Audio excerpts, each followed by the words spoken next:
Mga pagbasa ng mga salita ng makapangyarihang Diyos ukol sa paghahangad sa katotohanan. Paano hangarin ang katotohanan? 15. Ang tatlong kategorya ng mga tao batay sa kanilang mga pinagmulan. Ang mga katangian ng mga taong nagreenkarnasyon mula sa mga dyablo. Ikalawa, ang ikalawang katangian, paglihis. B. Pagpapasasa sa sexual na pagnanasa ng laman. Noong nakaraan, nagbahaginan tayo tungkol sa tatlong partikular na pagpapamalas ng pagkalihis sa mga taong nagreenkarnasyon mula sa mga dyablo. Kahalayan, sexual na pang-aakit, at kalaswaan. Ibig sabihin, mga lihis na pagpapamalas na taglay ng mga tao tungkol sa sexual na pagnanasa. Ang pangunahing problema sa gayong mga tao ay na ang saloobin nila sa sexual na pagnanasa ay lubhang mahalay. Sinasalangsang nila ang mga hangganan ng konsensya at katwiran ng normal na pagkatao at hindi nila pinipigilan o kinokontrol ang kanilang mga sexual na pagnanasa sa anumang sitwasyon. Bagkus ay hinahayaan nilang maghari ang mga ito. Mayroon ding isang bahagi ng mga tao na lalong mahalay. Ibig sabihin, batay sa pagiging mahalay, nagiging wala silang pakundangan, lalo pang sumasama. Ang ilan sa kanila ay naghahanap pa nga at gumagawa ng lahat ng uri ng pagkakataon para matugunan ang kanilang mga sexual na pagnanasa habang nangangaral ng ebanghelyo. Partikular nilang ipinapangaral ang ebanghelyo sa mga miyembro ng kasalungat na kasarian. At sa sandaling makahanap sila ng angkop na puntirya, inilulunsad nila ang kanilang pag-atake gamit ang iba't ibang paraan at pamamaraan para akitin ang kabilang panig na kumagat sa pain. Gumagamit pa nga ng mga kasuklam-suklam na panlalansi para makamit ang kanilang mga pakay. Habang nangangaral ng ebanghelyo, hindi lang ganito umasal ang mga taong ito, kundi gumagawa rin sila ng mga bagay na nagbibigay ng matinding kahihiyan sa pangalan ng Diyos. Hindi lang sila nag-iisip ng malalaswang bagay, kundi sinasamantala nila ang pagkakataon ng pangangaral ng ebanghelyo bilang isang pagdadahilan para matugunan ang kanilang mga sexual na pagnanasa. Higit pa rito, paulit-ulit nilang ginagawa ang parehong pagkakamali. Ginagawa ang parehong mga bagay sa mga tao na may iba't ibang edad at may iba't ibang sitwasyon. Sabihin ninyo sa akin, kapag natuklasan ang gayong mga tao, paano sila dapat pangasiwaan? Dapat ba silang pahintulutang ipagpatuloy ang paggawa ng tungkulin ng pangangaral ng ebanghelyo? O dapat ba silang paalisin at patigilin sa paggawa sa tungkuling ito? Dapat silang paalisin. Sayang bang paalisin sila? Paano kung makapagkamit pa sila ng isa pang tao? Sabihin ninyo sa akin, makapagkakamit ba ng mga tao ang gayong mga tao na ang isipan ay palaging abala sa sexual na pagnanasa kapag nangangaral sila ng ebanghelyo? Kahit na paminsan-minsan ay makapagkamit sila ng ilang tao sa pamamagitan ng pangangaral ng ebanghelyo, kaya rin nilang gumawa ng mga bagay na nagbibigay kahihiyan sa pangalan ng Diyos. Hindi ba't mas nakakasama kaysa nakakabuti ang paggamit sa gayong mga tao? Kung gayon, sayang pa rin bang paalisin sila? Pwede bang magbago ang ganitong uri ng tao? Madali bang lutasin ang problema niya? Hindi. Isa itong problema ng kanyang kalikasang diwa. Hindi ito maaaring magbago. Ang mga taong puno ng pagnanasa ay hindi tao. Isang dyablo ang nananahan sa loob nila. Ginagamit ang kanilang laman para sabihin kung ano ang gusto nitong sabihin at gawin kung ano ang gusto nitong gawin. Kung gumagamit ang iba ng mga panghihikayat at babala na naaayon sa konsensya at katwiran, mababago ba ng mga bagay na ito ang kanilang kalikasang diwa? Hindi. Kung gayon, malulutas ba ang problema nilang ito sa pamamagitan ng pakikipagbahaginan ng katotohanan para tulungan sila? Kahit pa sila ay pungusan, may itinalaga para mangasiwa sa kanila o inilipat sila sa ibang kapaligiran nang sa gayon ay wala silang pagkakataong magpasasa sa kanilang mga sexual na pagnanasa. Maaari bang malutas ang maladyablong kalikasan sa loob nila? Sa anumang ginagawa ng mga taong nagreenkarnasyon mula sa mga dyablo, wala silang pagkatao. Ito ay itinatakda ng kanilang kalikasang diwa. Sa makatuwid, paano ka man makipagbahaginan tungkol sa katotohanan para hikayatin o tulungan sila, hindi nito malulutas ang problema ng kanilang kalikasang diwa. Sa isang banda, ito ay dahil ang kalikasang diwa ng mga dyablo ay nakinamumuhian nila ang katotohanan at hindi nila matanggap ang katotohanan kahit katiting. Sa kabilang banda, ang mga taong nagreenkarnasyon mula sa mga dyablo ay walang konsensya at katwiran at wala silang katiting na kamalayan tungkol sa kasamaang ginagawa nila at hindi sila kailanman nakakaramdam ng kahihiyan, pagsisisi o pagkabagabag.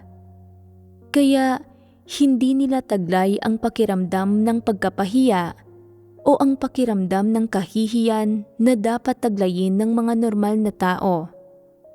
Hindi nila nauunawaan ang moralidad at etika ng tao o ang dignidad at pakiramdam ng kahihiyan na dapat taglayin ng isang tao sa pag-asal. Wala silang nauunawaan sa mga bagay na ito. Kahit na makapagsabi sila ng ilang doktrinang magandang pakinggan, hindi nito pinatutunayan na nagtataglay sila ng normal na pagkatao. Sila ay mapagpaimbabaw at nanlilinlang lamang ng mga tao. Sa makatwid, anuman ang mga katotohanang ibinabahagi sa gayong mga tao, hindi mababago ang kanilang kalikasang diwa. Kung gayon, mayroon lang isang solusyon. Huwag gamitin ang gayong mga tao para sa tungkulin. Alisin sila. Nalulutas nito ang problema. Sinasabi ng ilang tao, kung ititiwalag at paaalisin sila at hindi na sila magpapasasa sa kanilang sexual na pagnanasa at manggugulo sa gawain sa loob ng sambahayan ng Diyos, hindi ba't makapipinsala pa rin sila sa mga tao kung gagawin nila ang mga bagay na ito sa gitna ng mga walang pananampalataya? Hindi ba't dapat silang panatilihin sa sambahayan ng Diyos na may itinalagang isang tao para mangasiwa sa kanila, para mapigilan silang maminsala ng mga tao sa lipunan? Tama ba ang pahayag na ito? Hindi. Bakit ito hindi tama? Ang pagpapanatili sa kanila sa sambahayan ng Diyos ay nakakapinsala sa mga kapatid, nakakagulo sa gawain ng iglesia at nakakagambala sa gawain ng Diyos. Hindi ito angkop. Hayaan silang bumalik sa mundo. Napakaraming dyablo at satanas sa mundo, at anuman ang mga uri ng kaguluhang idulot nila, hindi ito maituturing na pamiminsala sa mga dyablo. Dahil silang lahat ay mga dyablo, ang ginagawa nila ay hindi maituturing na pamiminsala. Hindi ba't umaayon sa realidad ang pananaw na ito? Tama ang pananaw na ito. Ang mga nagpapasasa sa mga sexual na pagnanasa ay mga dyablo at hindi sila maaaring pahintulutang manatili sa sambahayan ng Diyos para pinsalain ang mga kapatid. Anuman ang gawin nila sa lipunan ay walang kinalaman sa sambahayan ng Diyos dahil ang mga hindi nananampalataya sa Diyos ay walang pagkatao at pawang mga dyablo. Paano man mag-away-away ang mga dyablo, hindi nito magugulo ang gawain ng sambahayan ng Diyos. Silang lahat ay kay Satanas at sa simula pa lang ay kasabwat na sila ni Satanas. Libo-libong taon na nilang inaaway at pinipinsala ang isa't isa. Ano ang pakialam natin doon? Nagdudulot sila ng pinsala sa isa't isa na isang bagay na kusa nilang ginagawa.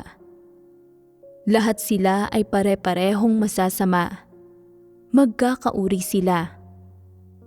Sa madaling salita, ayaw ng sambahayan ng Diyos sa ganitong uri ng tao. Dahil ang mga taong dyablo ay hindi nag-aasikaso ng mga wastong gampanin at walang konsensya o katwiran. Nasaan man sila, nagdudulot lang sila ng mga kaguluhan at nakikibahagi lang sila sa pananabutahe at pagwasak. Hindi sila makakagawa ng anumang bagay na kapaki-pakinabang sa mga tao. Kaya lang nilang pinsalain ang mga tao. Kahit na makapagserbisyo sila ng kaunti, mas matimbang pa rin ang mga kawalang idinudulot nila kaysa rito. Ang gayong mga tao ay maaaring mukhang napakabait at tila walang ginagawang anumang masama, pero sa sandaling magkaroon sila ng pagkakataon, kaya nilang gumawa ng talagang masasamang bagay. Sa makatuwid, dapat agarang harapin ang gayong mga tao sa pamamagitan ng pagpapaalis sa kanila. Bagamat maaari silang magserbisyo ng kaunti at gumawa ng ilang tamang bagay, hindi ito nangangahulugang tunay na silang nagsisi, lalong hindi na nagbago ang kanilang kalikasang diwa. Anuman ang kasalukuyan nilang kondisyon, hindi dapat malihis ng kanilang huwad na hitsura ang isang tao, lalo namang hindi sila dapat pagkatiwalaan o paniwalaan na kaya nilang gumawa ng anumang gawain. Dahil ang kanilang kalikasang diwa ay sa isang dyablo, saan man sila mamumuhay ng buhay iglesia, sila ay isang bombang nagbabadyang sumabog at nagdudulot ng banta sa lahat. Kahit na pansamantala silang tumigil sa paggawa ng masasamang bagay, ang kanilang bawat salita at kilos, ang kanilang bawat galaw ay makaaapekto pa rin sa kondisyon ng kalooban at mga emosyon mo at maaari pa ngang makaimpluwensya sa iyong mga pananaw. Ito ang kahihinatnan ng pagkakaroon ng dyablo sa malapit. Halimbawa, ipagpalagay na kamakailan ay nasa masamang kalagayan ka o medyo negatibo o nakarinig ka ng ilang negatibong propaganda at walang batayang mga tsismis na naging sanhi para magkaroon ka ng mga kuro-kuro tungkol sa Diyos. Kung mayroong isang dyablo na malapit sa iyo, maaari kang patuloy na magkaroon ng mga bangungot kapag natutulog ka. Maaari pa ngang pagkatapos mong makipag-usap sa kanila, bukod sa bigong maging positibo at masigla ang kalagayan mo, lalo ka pang nakakaramdam ng panlulumo at kadiliman sa loob ng iyong espiritu. Habang lalo kang napapalapit sa kanila, lalong hindi mo nararamdaman ang presensya ng Diyos. Habang mas matagal kang nakikipag-ugnayan sa kanila, lalong lumalayo ang iyong puso sa Diyos, lalo mong nararamdaman na walang kabuluhan ang pananampalataya sa Diyos at makakaapekto pa nga sa iyong mga kaisipan at makakaimpluwensya sa iyong mga pananaw at saloobin sa mga tao, pangyayari at bagay sa paligid mo ang bawat salita at kilos nila. Gayunpaman, kapag nakikisalamuha at nakikipag-ugnayan ka sa mga ordinaryong tiwaling tao, iba ito at hindi ka magkakaroon ng masasamang reaksyong ito.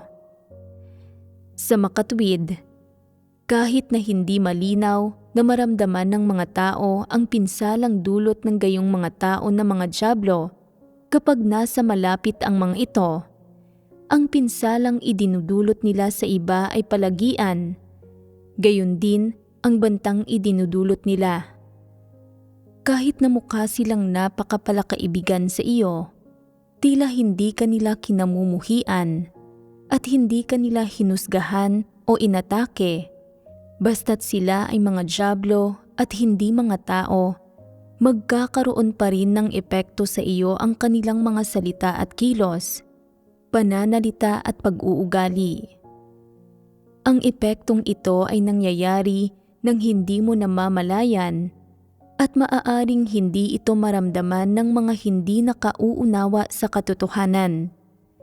Sa makatwid, kung may matuklasang mga taong nagreenkarnasyon mula sa mga dyablo sa loob ng mga pangkat ng mga taga-ibanghelyo, lalo na ang mga taong walang pakundangang nagpapasasa sa kanilang mga sexual na pagnanasa, dapat silang agarang harapin at paalisin.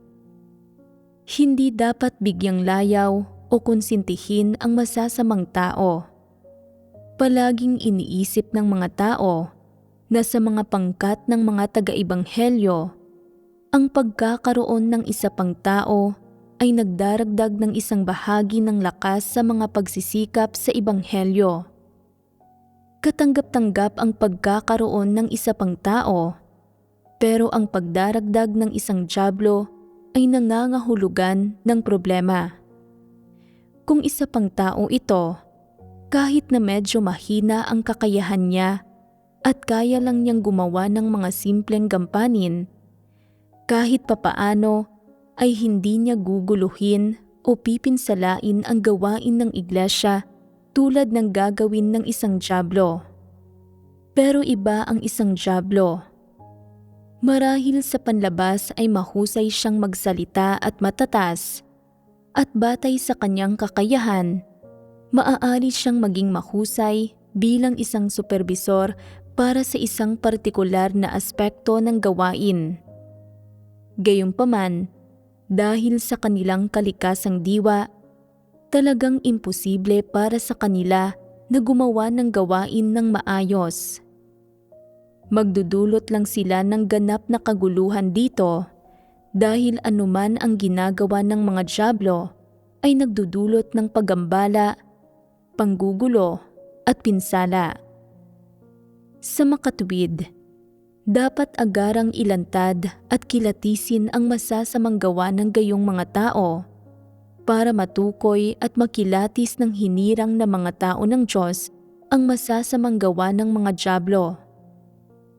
Maliban na lang kung hindi mo pa natutuklasan o napagtatanto na sila ay mga dyablo at sa palagay mo ay mga normal silang tao na paminsan-minsan lang nagbubunyag ng ilang buktot na pagnanasa na maaari pang bahagyang maging katwiran para pahintulutan silang manatili para sa karagdagang obserbasyon. Kung matutuklasan mo na hindi lang sila paminsan-minsang nagbubunyag ng buktot na pagnanasa, kundi ikinasisiyan nila ito, tulad ng malalaswang taong iyon na saan man sila magpunta, ay ginagawang prioridad nila ang paghahanap ng mga miyembro ng kasalungat na kasarian na gusto nila para magpasasa sa kanilang mga sexual na pagnanasa, tulad ng mga dyablong naghahanap ng mga kaluluwang malalamon nila, nililihis, binibitag, at pinipinsala ang mga tao sa lahat ng dako, at sino mang makaugnayan nila ay nagdurusa sa kanilang panliligalig, at palagi silang nag-iiwan ng gayong mga issue sa kanilang dinaraanan. Kung gayon, hindi ito pag-uugali ng isang tao. Malinaw na ito ay sa isang dyablo.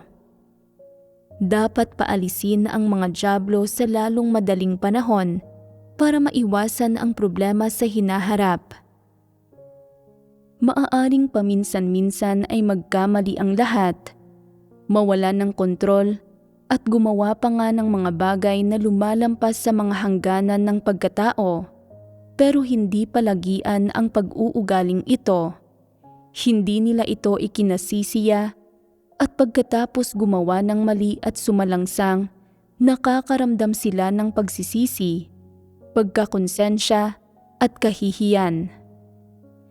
Kapag nakaharap nilang muli ang parehong sitwasyon o usapin, kaya nilang iwasan ang tukso at magpakita ng mga palatandaan ng pagbabago at pagsisisi. Pero hindi kailanman nagbabago ang mga dyablo dahil hindi nila kayang magsisi ni hindi sila nagsisisi. Nakita mo na ba kailanman na nagbago ang kalikasan ng mga dyablo na labanan ang Diyos, lapastanganin ang Diyos at atakihin ang Diyos? Hindi ito nagbago kailanman. Gaano man katagal nang may kataas-taasang kapangyarihan ang Diyos sa sangkatauhan at pinamahalaan ito, at gaano man karami ang naibunyag ng Diyos sa kanyang pagkamakapangyarihan sa lahat, karunungan at autoridad, nananatiling mapanghamon si Satanas at patuloy na nagpoprotesta laban sa Diyos. Kahit na palagi itong talo ng kaaway ng Diyos, nagpoprotesta pa rin ito laban sa Diyos at inaatake at nilalabanan pa rin ito ang Diyos.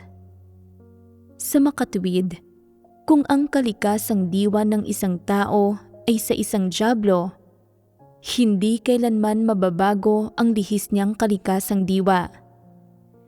Ang pagkalihis ang kanyang tunay na mukha, ang pagkalihis ang kanyang kagustuhan at kanya ring kalikasan, kaya hindi siya magbabago. Sa alinmang iglesia mo makita ang ganitong uri ng tao, sa lalong madaling panahon, dapat mo siyang ilantad, kilatisin, at pagkatapos ay paalisin. Huwag bigyan ang mga dyablo ng pagkakataong magsisi. Ang pagsasagawa sa paraang ito ay kapaki-pakinabang sa gawain ng iglesia at sa hinirang ng mga tao ng Diyos.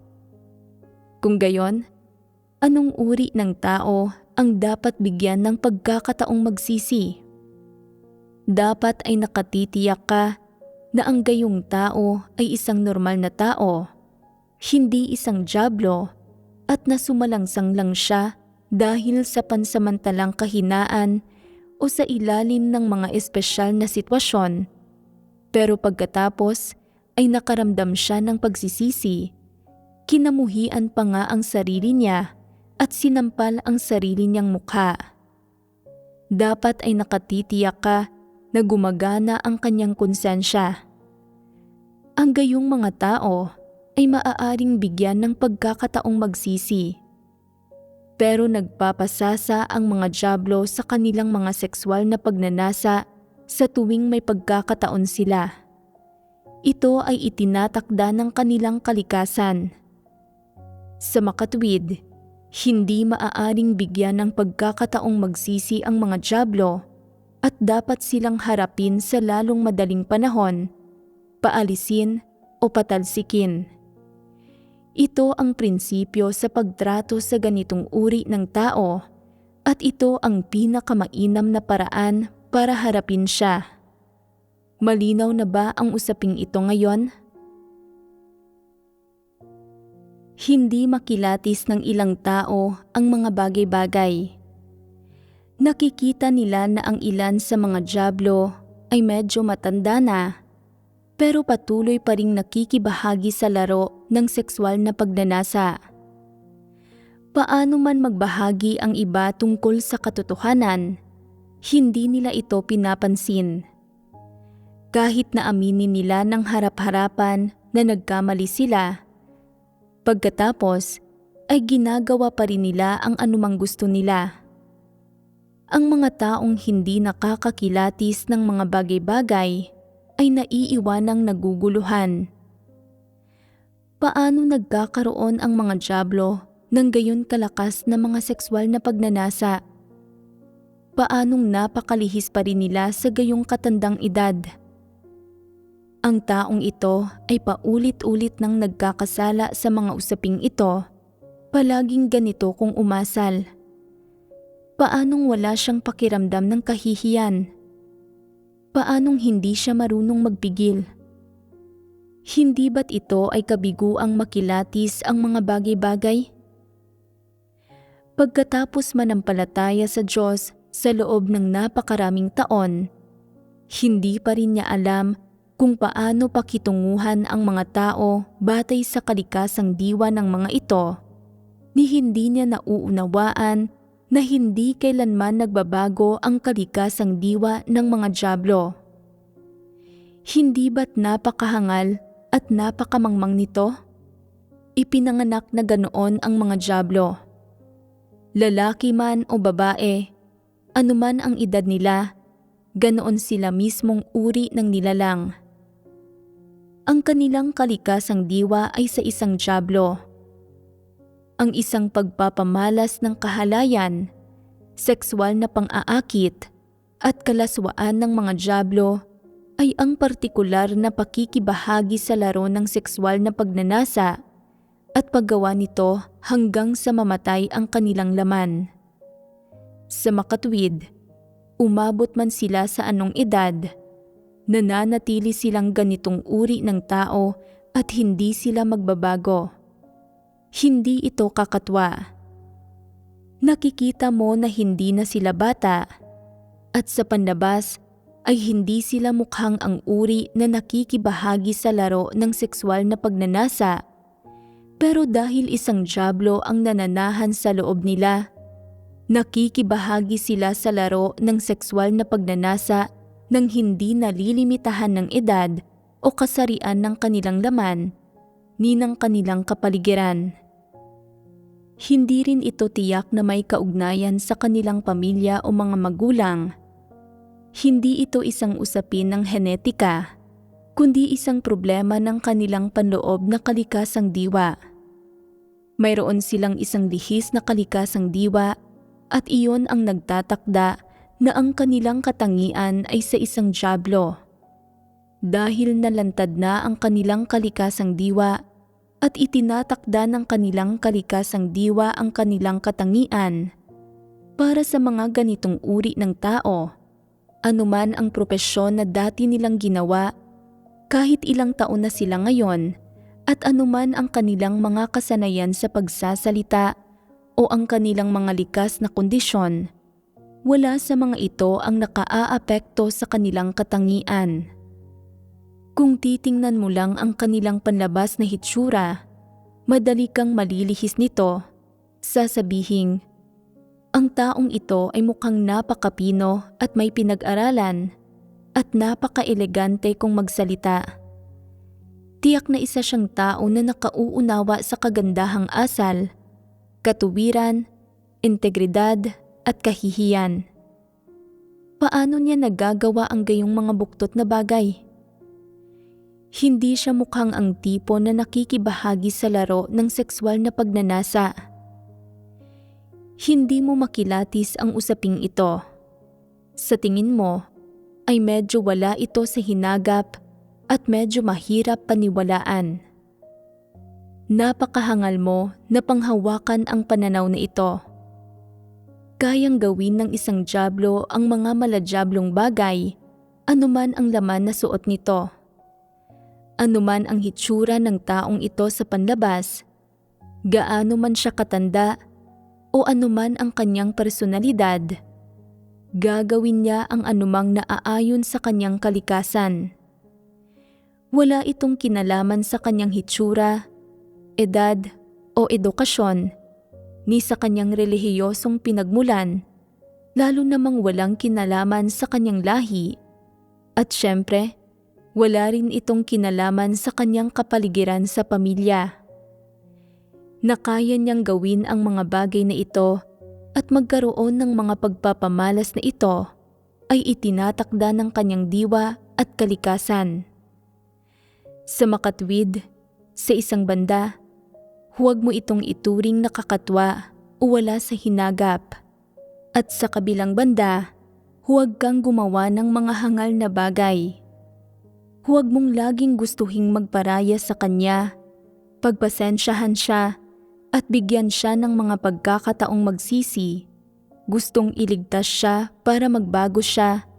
Sinusubukang himukin siyang mahalin ang katotohanan para makabalik siya sa landas ng normal na pagkatao. Kung nilalayon mo pa ring tulungan at iligtas ang mga taong ito na mga dyablo, napakahangal mo kung gayon. Hindi mo nauunawaan ang diwa ng ganitong uri ng tao.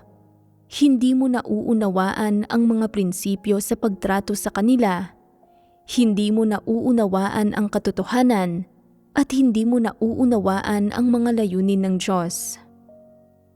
Kung nakikita mo na mayroon silang lihis na kalikasang diwa at nilalayon mo pa ring tulungan sila para magsisi sila, ipinapakita nito na hindi ka naniniwala sa mga salita ng Diyos. Hindi mo tinitingnan o hinuhusgahan ang mga tao, pangyayari at bagay batay sa mga salita ng Diyos at wala kang tunay na pagpapasakop o pagtanggap sa mga salita ng Diyos. Nais mo lang tingnan at husgahan ang iba't ibang tao, pangyayari at bagay batay sa kung ano ang nakikita mo at sa mga panlabas na penomeno. At nais mo lang kumilos batay sa sarili mong kasiglahan at mabubuting intensyon. Isa itong walang katotohanang pag-iisip at pananaw at isa ring pagpapamalas ng paghihimagsik. Ang solusyon sa pagharap sa ganitong uri ng tao na nakikibahagi sa laro ng sexual na pagnanasa ay napakasimple. Pakitunguhan siya ayon sa kanyang diwa. Hanggat nakatitiyak ka na siya ay ganitong uri ng tao, pakitunguhan siya sa pamamagitan ng pagpapaalis sa kanya. Hindi na kailangang bigyan siya ng isa pang pagkakataon para magsisi. Huwag kang magpapalimita kahit na hindi nauunawaan ng iba. Hindi magbabago ang diwa ng mga dyablo. Sila ay ganitong uri ng nilalang sa kanilang kabataan. Nananatili silang ganitong uri ng tao sa kanilang kalagitnaang gulang at sa katandaan. Sa kabila ng kanilang pagtanda, ganitong uri pa rin sila ng nilalang. Hindi sila magbabago. Sabihin ninyo sa akin, mayroon bang mga lalaking 70 o 80 taong gulang na nang-aakit ng mga dalagita o mga babaeng 60 o 70 taong gulang na naghahanap ng mga binata? Maraming gayong kakatwa at lihis na bagay sa lipunan. Nagsimula lang ba silang makibahagi sa laro ng sexual na pagnanasa noong tumanda na sila? Ganito na sila noong bata pa. Ganitong uri na sila ng nilalang sa buong buhay nila. Anong mga termino ang ginagamit ng mga walang pananampalataya para ilarawan ito? Ito ang tinatawag nilang pagpatol sa mas bata. Tinatawag nila itong pagiging palaibig. Tingnan ninyo kung gaano kaganda pakinggan ang kanilang pananalita. Gumagamit sila ng mga termino o kasabihan tulad ng palaibig, malaya ang espiritu, marunong mamuhay, o kayang lampasan ang mga makamundong kumbensyon para ilarawan ang ganitong uri ng bagay at ganitong uri ng tao. Ang mga termino at kasabihang ginagamit ng mga walang pananampalataya para tukuyin ang gayong mga usapin ay kasuklam-suklam. Hindi nila kayang ilapat ang mga tamang terminolohiya para ilarawan ang mga usaping ito mula sa ugat, mula sa diwa, dahil sa isang banda, ang mundong walang pananampalataya at ang sangkatauhang ito mismo ay lihis, at sa kabilang banda, walang sino man ang makakilatis sa ugat ng gayong mga problema. Sa makatwid, ang kanilang mga pananaw sa pagtukoy sa mga usaping ito ay napakababaw at napakabaligho at napakabuktot din. Hiwalay ang mga ito sa diwa ng mga usaping ito.